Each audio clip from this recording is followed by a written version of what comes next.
Welcome back to the Woods Paranormal podcast. My name is Matt Harvey, where we explore the unknown and make the paranormal normal. So today we're diving into a fascinating conversation with the Bigfoot book, The Lost Tribes of Bigfoot by Maxim Furek. So he's going to be talking about ancient legends, modern encounters, interdimensional theories, and what it means if there's more than one type of Bigfoot out there, which I actually believe.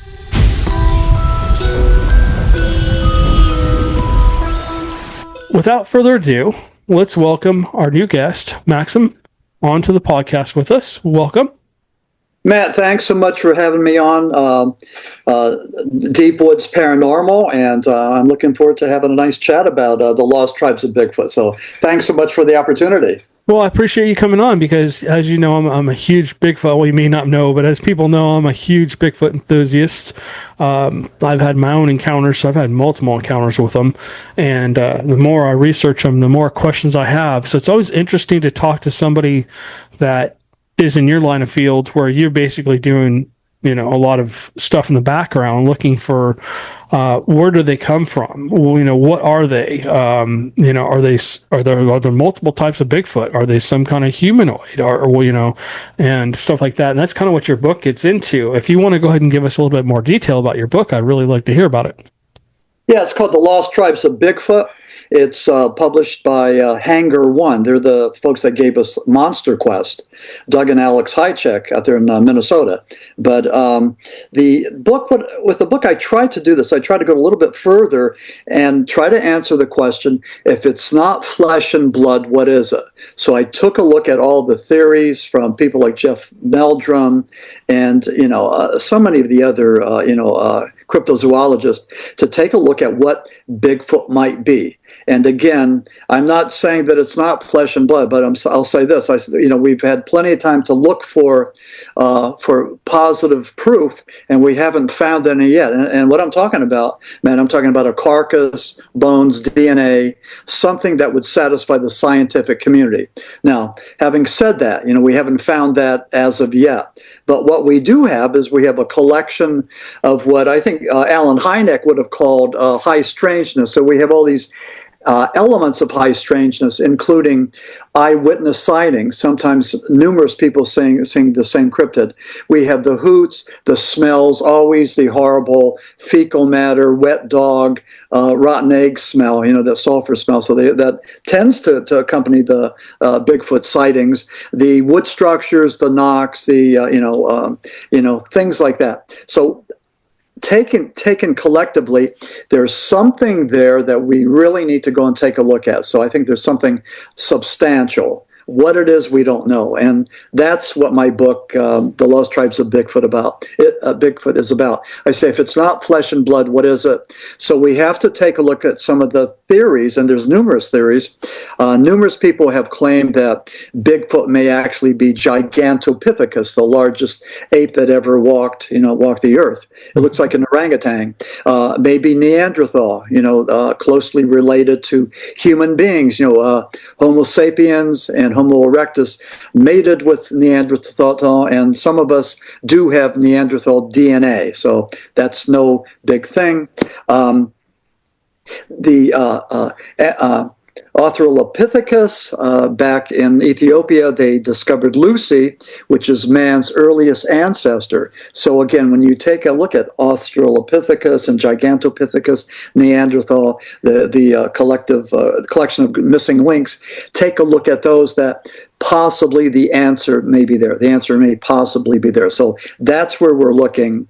I subscribe to what I call, and I guess I'm giving you this interview like in 5 minutes, but I believe that Bigfoot, as well as UAPs and flying saucers, are interdimensional, and I follow in the model of Jacques Vallée, who believes the same thing. And Vallée believed that with extraterrestrials, he thought it was just too amateurish, too sophomoric to believe that these advanced technologies, were able to go, trillions of light years from A to planet Earth.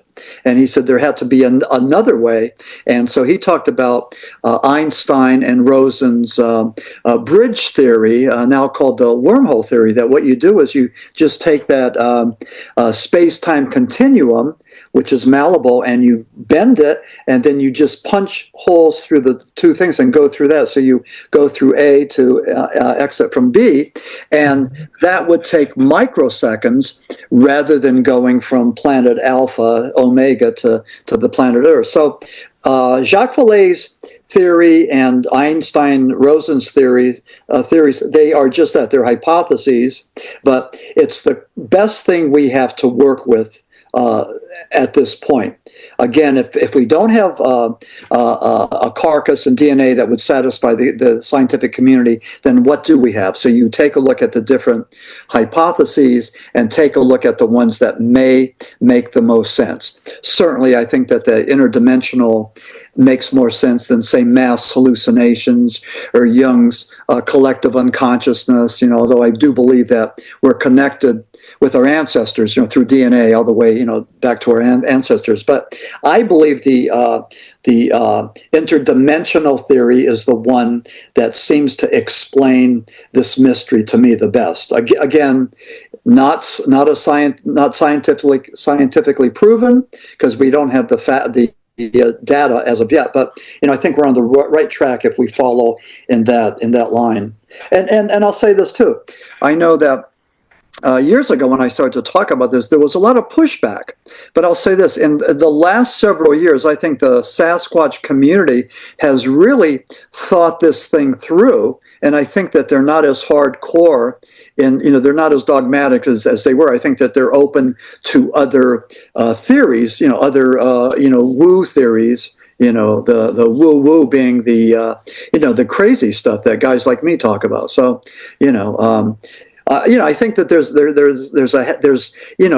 it's not just black and white. It's not just flesh and bones. It's not just interdimensional, but there's all the other things, all the shades of gray there that these researchers are coming up with and finding. So, I don't know. I don't know what the truth is, but I just have some thoughts, my own thoughts of what they might be, the Bigfoot. Yeah. So the more research I do into Bigfoot, like I said, the more questions I have. I mean, I've come across, I've met a lot of military personnel out of nowhere, usually in the middle of nowhere, like a forest or whatever, and they come up to me and they're giving me information. Some of I can't talk about, but they're like, okay, you do know there's a special team that hunts cryptids. Not just Bigfoot, but Dogman and other things. And they've told me that the reason there's no bodies is basically because they bury their dead, supposedly. I don't know if that's true or not, again. Well, just a theory. Yeah, why not? Yeah. Or recently, somebody actually just on Facebook was saying that they eat their dead, which I don't know if that's true or not either. Also, they're saying that some people, and again, these are all just theories. Some people theorize that these tree structures you're finding are possibly graves too. Like when they have the upside down trees, they're marking an area where maybe an elder is buried. I've followed Bigfoots for miles, and they've never disappeared on me. I've never had a Bigfoot disappear on me. But that's not to say that hasn't happened. I know there's a lot of videos out there where you see them walk behind a tree and then disappear.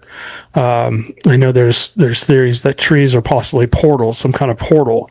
Back in Indian days, they believed that everything had a spirit, and that the Sasquatch could basically just walk into a tree and disappear.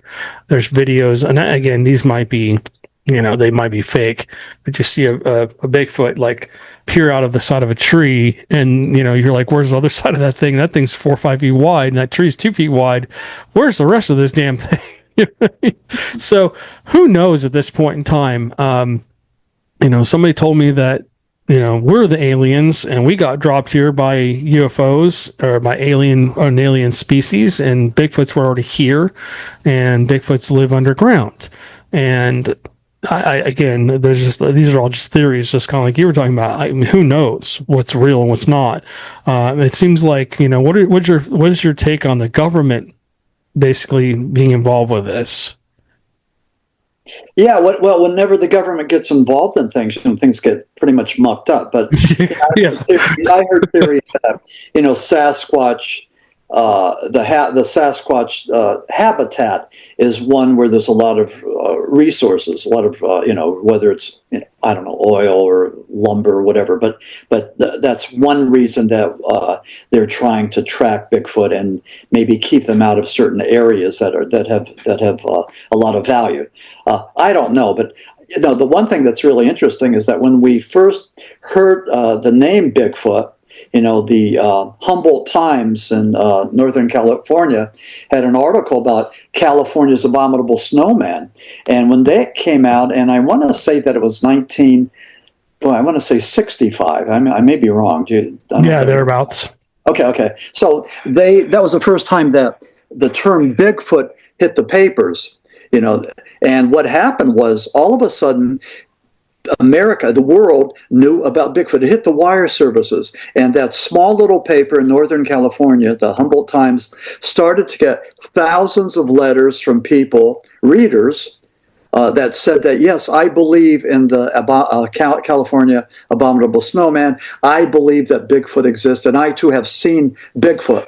So 65, this was the shot heard around the world, but that was for us white folks. We failed to realize that in the coastal peoples in British Columbia and in northern Canada had been talking about a thing called Sasquatch or Bigfoot for thousands of years. And we know about this through oral storytelling, through totem poles, through the hieroglyphics on the caves. But what you just said earlier, Matt, is true, that they believe that Bigfoot had powers, that Bigfoot was a spiritual creature, that it protected the environment, and to see a Bigfoot was an honorable thing, a sacred thing to see one. But they talked about how Sasquatch could shapeshift into different things like rocks and trees, and change their shape. So they were very much into that. But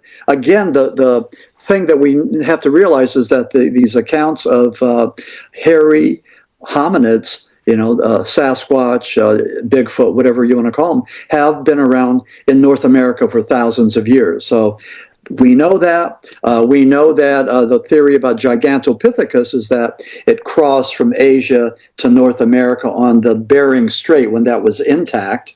Now it's not, but that was an easy way to get there. So the theories, make sense. But again, the question is this, does Gigantopithecus still exist, or Neanderthal, or any of these missing links? So we have to look there. And but a lot of these prominent cryptozoologists like Jeff Meldrum believe that that Bigfoot was. I'm gonna just let that go. We're gonna ignore that. Okay.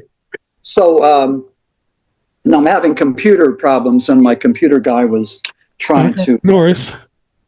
We'll take care of that later. Okay. But anyway, there's a lot of interesting information. I know the one thing was with the Patterson-Gimlin film that seems to be the Holy Grail. That's the Bible. And when that came out, and it was scrutinized sort of like the Kennedy assassination film, the Zapruder film. So the Patterson-Gimlin film of 1967 was scrutinized by so many people. And even today, it is, they speed it up, they slow it down, they digitize it, they colorize it, they do everything they can to take a look at it and prove that it's a fake. Most people believe that it's authentic, that it's not a man in a monkey suit, not a man in a latex suit, but an actual humanoid. Here's the thing. When that film came out, there was a paleontologist, John Napier. He was from Great Britain, and he was in charge of the Smithsonian Institute. And he received a copy of this film. Now, the Patterson-Gimlin film is only, 58 seconds long. He was there with some of his colleagues and his Russian counterparts. The Russians seemed to believe in abominable snowmen, or almas, as they call it, more so, I believe, than Western scientists. But when John Napier looked at this film, he said, no, it had to be a fake. And the reason he said that was because the Patterson-Gimlin film had this cryptid that had let me take this back. He took a look at that, and he thought that it was fake because the upper body was like an ape and the bottom was like a hominid. So he just thought that Patterson Gimlin just threw together two basic characteristics of a Bigfoot and made this film. So he didn't believe it. A couple of years later, these guys over in Ethiopia were searching for fossils, and they found Lucy, that is Australopithecus, that's man's earliest ancestor. They named it Lucy after the Beatles' Lucy in the Sky with Diamonds. They got drunk that night listening to the Beatles and celebrating their big thing. Lucy was only 3.5 foot tall, but they found this in when John Napier heard about this, and again, this was just a couple of years after he had seen the actual film. He said, wait a second, I made a mistake. He said, this film is accurate.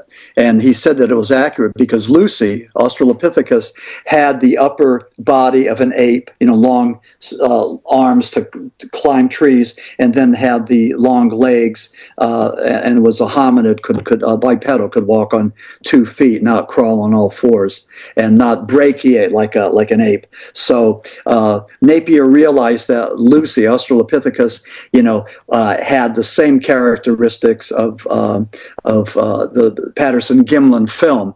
So it was an example of science coming around full circle and validating, one theory or a disbelief in one theory. So that, to me, is one of the most exciting things about, the Sasquatchery. Certainly the Patterson-Gimlin film, to this day, holds its own, and it's pretty much like equivalent to the 2004 Nimitz Tic Tac video that the pilots shot. I mean, and again, you could scrutinize that all you want, but I mean, it's there, it hovers, goes back and forth, and then it goes underwater. So again, the Pentagon started to call these things UAPs, but unidentified aerial phenomenon, and then unidentified anomalous phenomenon, because these things weren't just aerial, they were going under the water. So there's a lot of things happening, it's happening fast, so we had that thing about the Atlas, the 31 Atlas, this big asteroid was coming alongside of us, coming from outside of our solar system, and that's only happened, I think, 2 other times. But this one was bigger and faster, and already people were saying it was guided by alien intelligence. It was being guided by a higher intelligence, and then NASA and a bunch of other people said, no, it's not. It started to break up, but this thing was bigger and faster than anything we've seen before. But for a while there, people were getting a little bit antsy.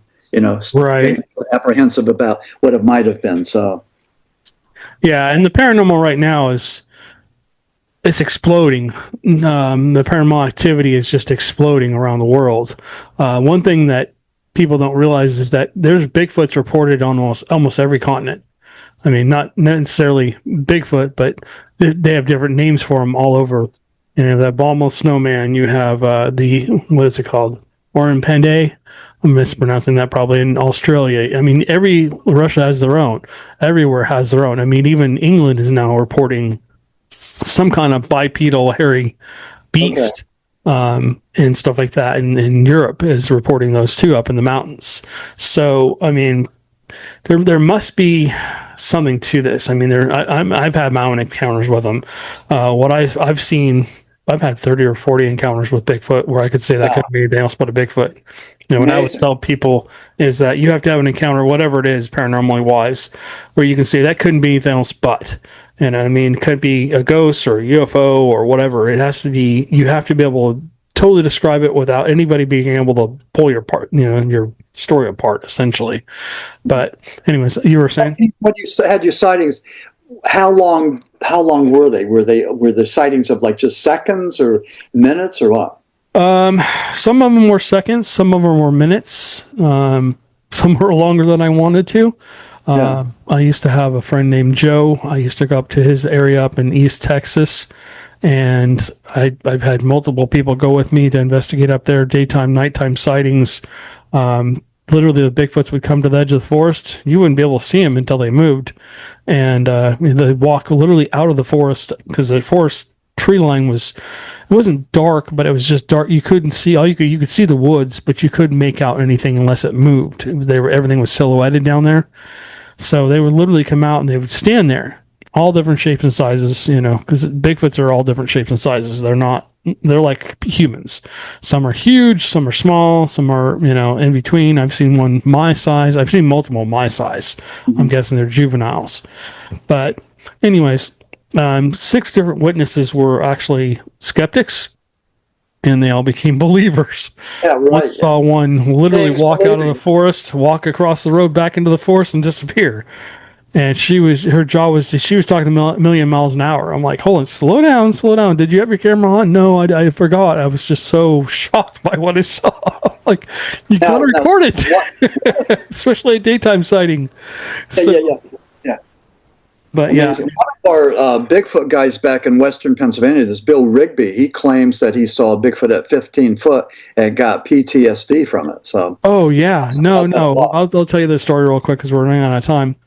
Joe and I were sitting. His property was like a football field, basically 55 acres up in the Sabine National Forest, and the front, 20 yards of his property basically were just, he had cleared everything, but the back part, the trees, his family had owned this property since before the Civil War, and they owned, I don't know, 100,000 acres or something like that, and he got this patch of land from his ancestors.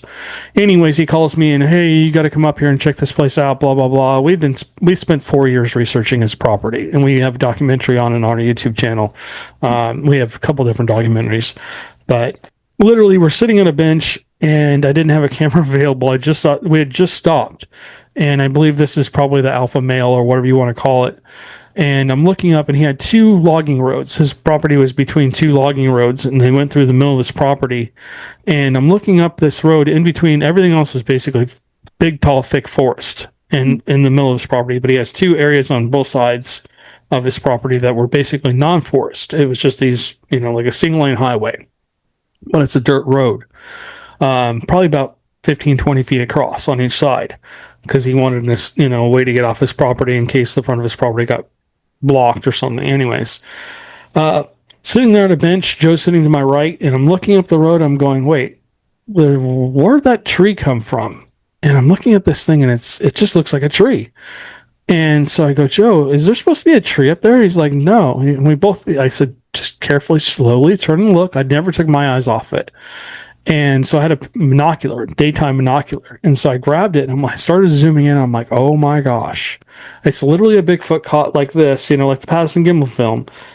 Turned sideways. I mean, their upper body, it doesn't seem like they can turn their heads very far. But its head is looking straight at me, shoulders facing me, arms spread across.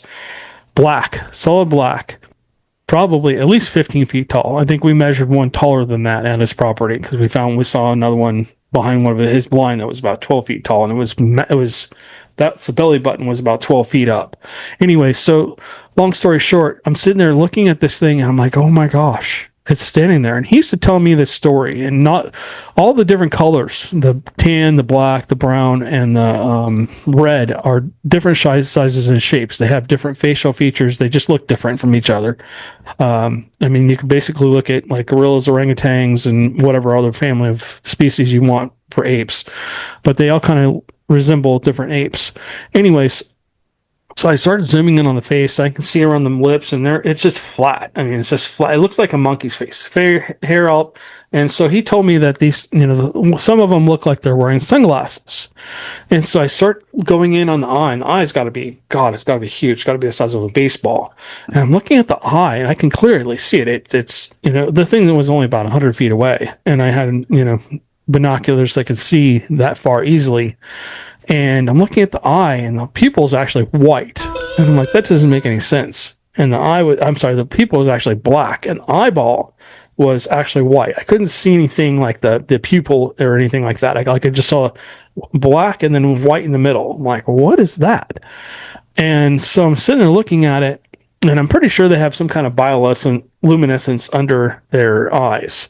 And so I'm looking at this, I'm going, well, what the hell I'm describing? And he's just shaking his head. He's like, yep, that's exactly what I've seen. But literally, I turned back to him for a split second, and this thing was like 1 foot was on one side of the road, the other foot was on the other side of the road. So 15-foot gap. I mean, Yeah. big. And literally gone in seconds. I mean, I just turned to him, set the binocular down, and I was going to give it to him so he could take a look, and it was gone. Mm-hmm. So it's like, where the hell did that thing go? But yeah, he literally lived in the middle of Bigfoot's living room. I mean, it was just daytime, nighttime. Able to get casts of that? Unfortunately, it was too dry. Okay. Normally, it rains like crazy up there. We tried to cast a 26-inch footprint one day. They had basically logged a lot of his property because it hit bark beetles, and we were afraid the lightning hits the trees up there.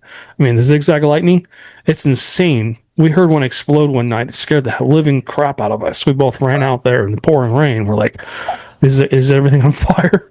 But anyways, yeah, we tried to cast it, but it was actually in the water still, so we couldn't actually cast it. But I mean, I have a size 13 wide.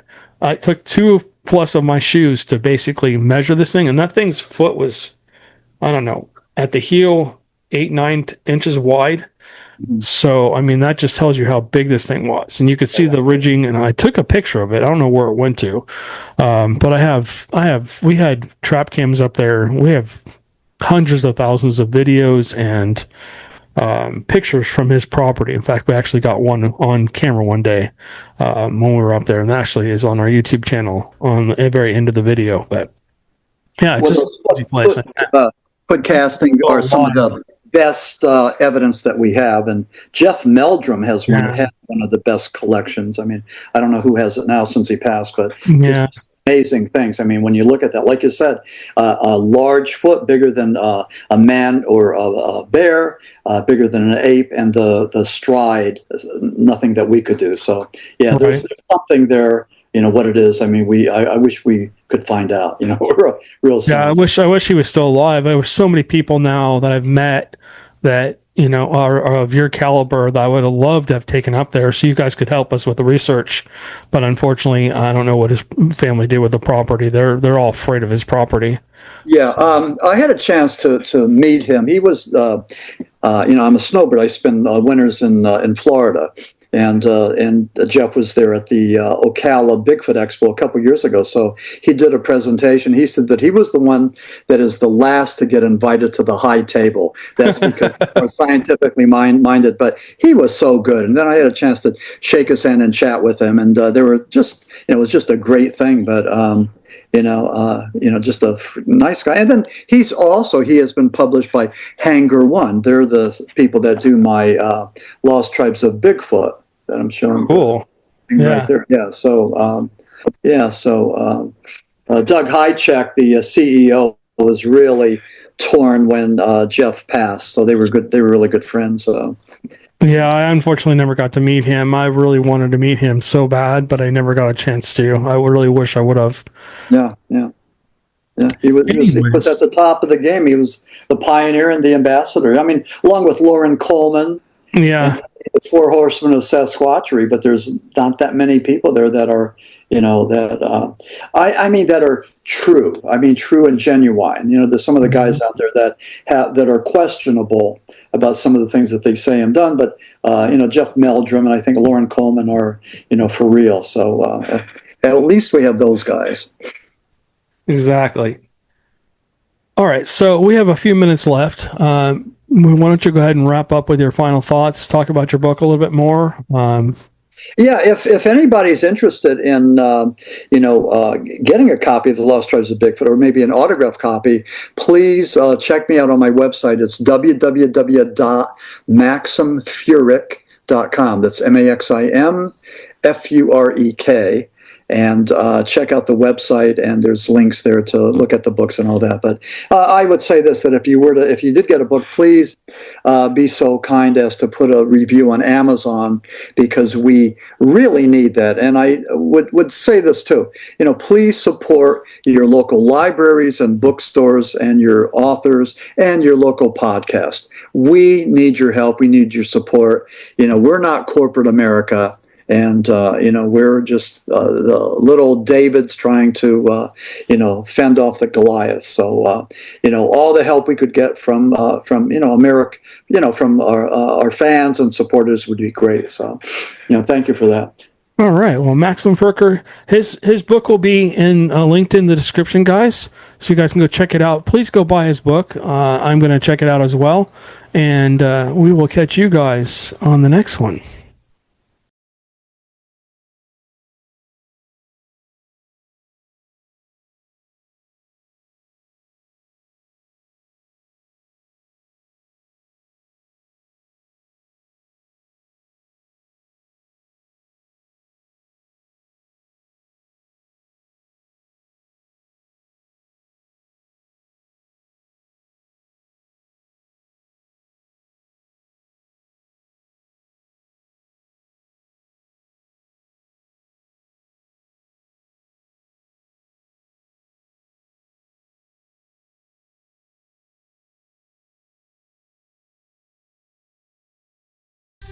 I can see